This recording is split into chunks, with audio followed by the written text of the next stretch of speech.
আমার বিয়ে হচ্ছে না চাকরির জন্য, মেয়ে রাজি আছে, আমিও রাজি, কিন্তু পরিবার বুঝে না, কি করব? এটা তো আমরা বলেছি, আপনার যখন আর্থিক সঙ্গতি নেই তখন শরীয়ত আপনাকে বিয়ে করতে বলে না, আপনাকে রোজা রাখতে বলে। কি রাখতে বলে? রোজা রাখলে, সিয়াম পালন করলে আত্মনিয়ন্ত্রণ করবেন আপনি, সেটা বলেছে। আপনি পরিবারের দোষ দিচ্ছেন কেন? আমরা ঢাল নাই, তরবারি নাই, নিদিরাম সর্দার।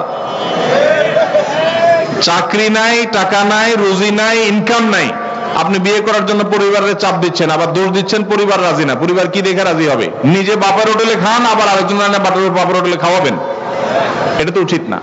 তবে বাবা মার যদি আর্থিক সঙ্গতি থাকে তাহলে তাদের সন্তানের চরিত্র রক্ষার জন্য উদ্যোগী হওয়া উচিত, সেটা ভিন্ন বিষয়।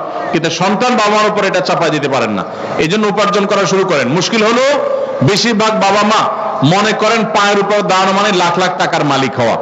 মনে রাখবেন, কোন রকম মোহরের টাকা জোগাড় করে স্ত্রীর ডাল ভাতের ব্যবস্থা করতে পারলেই শরিয়ার নির্দেশ অনুযায়ী তার বিবাহ করার রাইট এবং অধিকার চলে আসে।